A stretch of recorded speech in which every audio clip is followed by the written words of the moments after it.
खोडके सभापती महोदय, मी नियम 260 अन्वये विरोधी पक्षांनी मांडलेला प्रस्तावावर मी माझी मत व्यक्त करण्यासाठी इथे उभा आहे.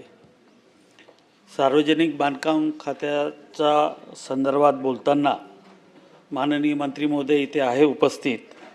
माननीय मंत्री महोदयांचा मी आभार मानतो की आमच्या अमरावती शहरातला एक जुना 50 वर्ष आधीचा ब्रिज आहे तो पडला आणि त्याच्यावर मागच्या बजेटमध्ये त्यांनी जवळपास 125 कोटी रुपये उपलब्ध करून दिले आणि जवळपास आता आमचा टेंडर प्रोसेस चालू होणार या स्टेजला त्याचं काम असताना आचारसंहिता लागली आणि त्याच्यामुळं राहिलं.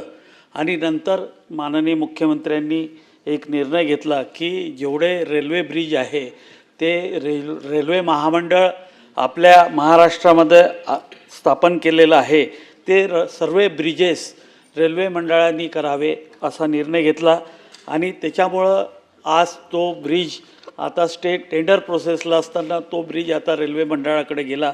माझी मंत्री महोदयाशी चर्चा झाली होती. माझी मंत्री महोदयांना विनंती आहे की रेल्वेचे जे जयस्वाल साहेब आहेत त्यांना आपण सेशनच्या मधात इथे मंत्रालयात आपल्या विधानमंडळात बोलावून आणि आपले सार्वजनिक बांधकाम खात्याचे जे कोणी अधिकारी असतील, कारण की आता पुन्हा आमचा सर्वात महत्त्वाचा मुद्दा हा होता की तो ब्रिज या अमरावती शहराच्या पूर्ण 5 विभागाला एकत्र जोडणारा ब्रिज आहे आणि तो ब्रिज पडला असल्यामुळं पूर्ण ट्रॅफिक आणि मोठ्या समस्या निर्माण झाला आहे. तो ब्रिज तातडीनं होणे फार गरजेचं आहे आणि आता 6 महिने सार्वजनिक बांधकाम खात्याने जी सर्व तयारी केलेली आहे ती तयारी तशीच्या तशी रेल्वे मंडळाकडे गेली आणि ते जर फास्ट झालं तर आमचा टेंडर प्रोसेस लगेच होईल आणि तो ब्रिज 1 वर्षाच्या आत पूर्ण होईल असं आम्हाला वाटते. त्याबाबत मंत्री महोदयांनी ती बैठक घ्यावी अशी मी त्यांना विनंती करतो. त्याचप्रमाणे जवळपास 1.5-2 वर्षापासून पायाभूत सुविधा मंडळाकडे एक अमरावतीचा ब्रिज आम्ही डॉक्टर पंजाबराव चौकापासून ते संभाजी चौकापर्यंतचा प्रस्ताव सादर केलेला आहे, परंतु अजून पायाभूत सुविधाचे सर्व प्रस्ताव जे आहे ते अजून पेंडिंग आहे. माझी मंत्री महोदयांना विनंती आहे की त्या प्रस्तावाला सुद्धा त्वरित मान्यता द्यावी. या पुढच्या काळामध्ये येणाऱ्या डिसेंबरमध्ये पायाभूत सुविधाचे जे काही प्रस्ताव असतील त्याला मान्यता द्यावी अशी मी त्यांना विनंती करतो. दुसरा विषय आहे नगरविकासचा. नगरविकासचा विषय जर आपण पाहिला तर जे राज्य वाढत जातात, शहरीकरण वाढत जाते आणि शहरीकरण वाढत गेल्यामुळं आज आपण जर राज्यात पाहिलं तर जवळपास 5,000च्या वर किंवा 10,000च्या जवळ लोकसंख्या असलेल्या जवळपास सर्व नगरपंचायती फॉर्मेशन झाले. नंतर नगरपरिषदा झाल्या, नगरपरिषदानंतर मग महानगरपालिका झाल्या, महानगरपालिका अ वर्ग, ब वर्ग, ड वर्ग आणि त्याच्यानंतर MMR रिजन झाले, सिडको झाले. परंतु हे सर्व होत असताना आपलं लक्ष MMR रिजन असेल किंवा NMRD असेल, PMRD असेल किंवा ह्या सर्व व्यवस्था ज्या आहे हा सर्व जो पैसा आहे हा सर्व या मोठ्या शहरामध्ये होऊन राहिला. त्याच्यावर आपण खर्च करत आहे, त्याच्यावर आपण वेगवेगळ्या बँकेकडून लोन घेऊन हा इन्फ्रास्ट्रक्चर उभं करत आहे. परंतु खऱ्या अर्थानं तुम्ही जर पाहिलं तर आपल्या बजेटमधला सर्वात जास्ती पैसा जो डेव्हलपमेंटचा आहे तो जिल्हा परिषद किंवा ग्रामीण भागावर जातो आणि नगरपंचायत असतील, छोट्या नगरपरिषद असतील किंवा ड वर्ग महानगरपालिका असतील यांना बजेटमधून कुठूच पैसे जात नाही आणि त्यांना त्यांच्या उत्पन्नावर त्यांचे नगरपंचायत चालवायचे आहे, नगरपरिषद चालवायचे आहे, ड वर्ग महानगरपालिका चालवायची आहे. आणि त्याच्यामुळं जर आज आपण जर विचार केला तर ह्या नगरपंचायती, नगरपरिषद आणि महानगरपालिका यांची विकट परिस्थिती झाली आहे. त्यांचे नगरविकासचे जे कामं आहे ते त्यांच्याकडं पैसे नसल्यामुळं होऊ शकत नाही. तर माझं म्हणणं सरकारला हे आहे की याला खऱ्या अर्थानं नवीन धोरण आखण्याची गरज आहे.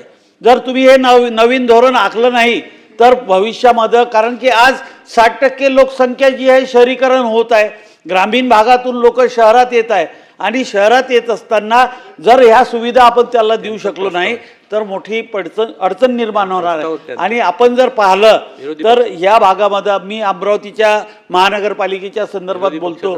आमची ड वर्ग महानगरपालिका आहे आणि ड वर्ग महानगरपालिकेला उत्पन्नाचा स्रोत कोणता आहे तर वित्त आयोगातून आलेले पैसे, कचरा आणि इतर बाबीवर खर्च होतात.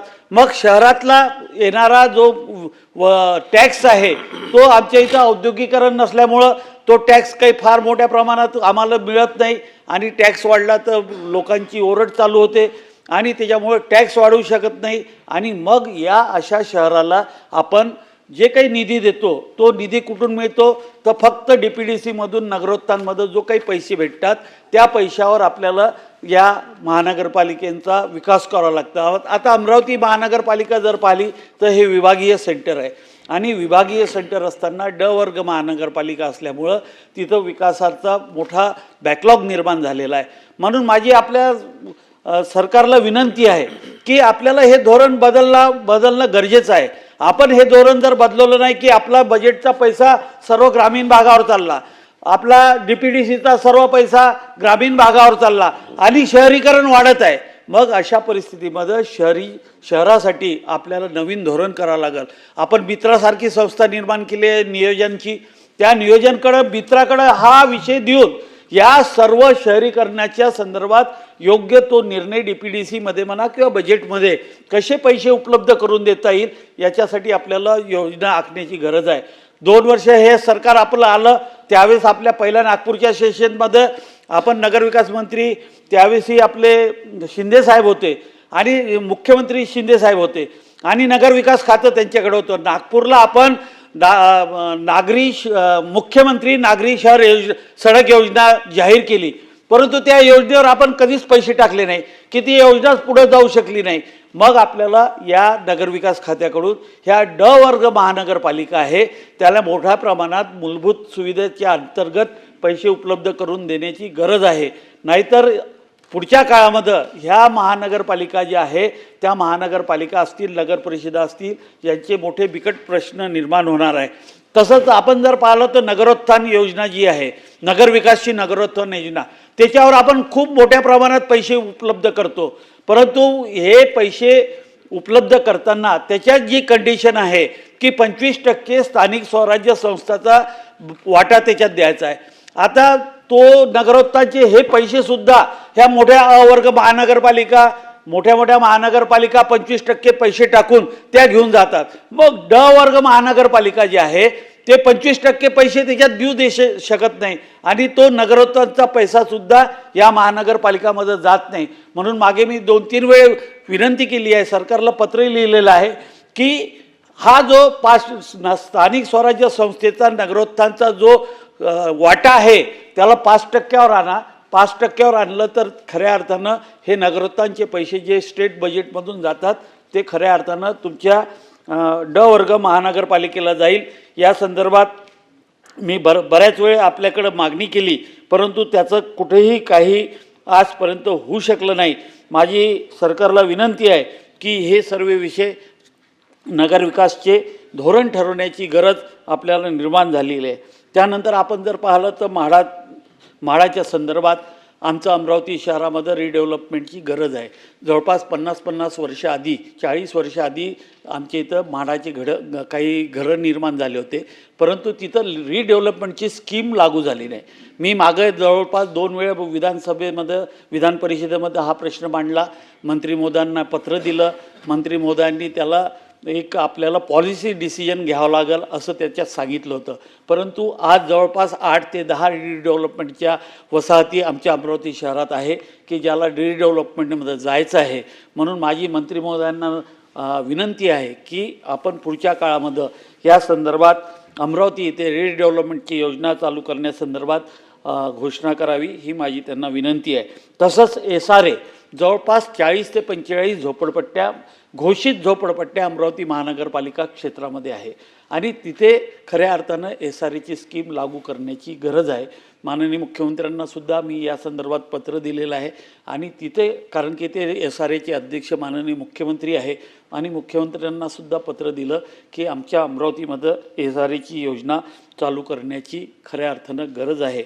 माझी या निमित्तानं आपले हाऊसिंग मिनिस्टर यांना विनंती राहील की ह्या दोन्ही घोषणा येणाऱ्या आपल्या भाषणामध्ये त्या कराव्या आणि त्याला खऱ्या अर्थानं पुढच्या काळामध्ये गती द्यावी अशी मी त्यांना विनंती करत आहे. कामगार मंत्री महोदय इथं बसलेले आहे. कामगार मंत्री महोदयांच्या याच्यातली इमारत दुरुस्ती मंडळ हे जे आहे हे एक क्रांतिकारी पाऊल या राज्यानं त्यावेळेसचे कोणी जे मंत्री असतील धोरणकर्ते असतील त्यांनी घेतलेली ही सर्वात चांगली योजना एक, कारण की 1% सेस जेवढ्या इंडस्ट्री आहे त्याच्याकडून घ्यायचा म्हटलं म्हणजे करोडो रुपये आपल्याजवळ येतात आणि खऱ्या अर्थानं कामगारांचं त्याचं जे काही अडचणी आहेत त्या निर्माण झालेल्या आहेत त्याला मदत करण्याचं धोरण या इमारत दुरुस्ती महामंडळ म्हणजे महाराष्ट्रात आता जेवढे इमारत मंडळ असतील त्याच्यातलं सर्वात श्रीमंत मंडळ म्हणजे इमारत दुरुस्ती महामंडळ आणि त्याच्या योजना आहे.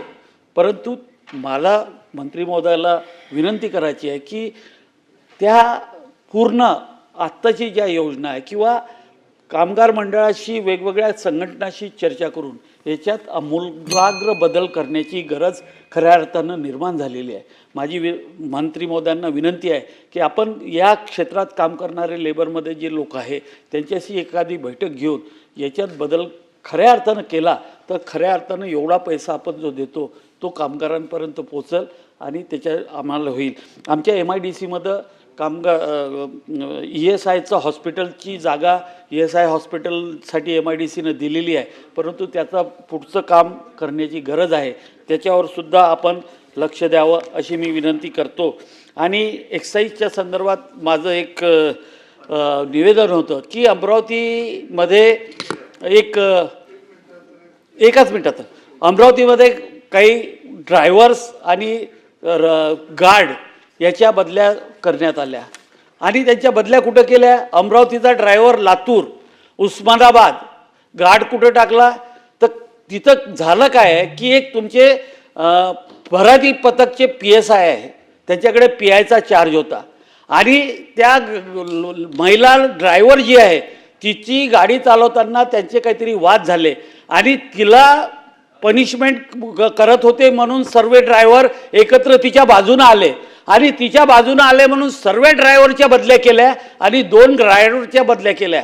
आज ही माझी आपल्याला विनंती आहे एक्साईज मिनिस्टरना की हा जो PSI वाजेकर जो होता बोजेवार याची सुद्धा तुम्ही बदली करा, परंतु यांच्या बदल्या करायच्या तर यांना तुम्हाला आजूबाजूनं तरी द्या, तिथून बाजू न करा. तुम्ही एका ड्रायव्हरची बदली लातूर आणि उस्मानाबादला बदल्या केल्या हे काही बरोबर नाही. याच्यावर पुनर्विचार करण्याची खऱ्या अर्थानं एक्साईज डिपार्टमेंटनी गरज आहे. मी ही विनंती करतो आणि मला बोलण्याची जी आपण सभापती महोदय वेळ दिली त्याबद्दल मी आपला आभार मानतो आणि थांबतो. धन्यवाद.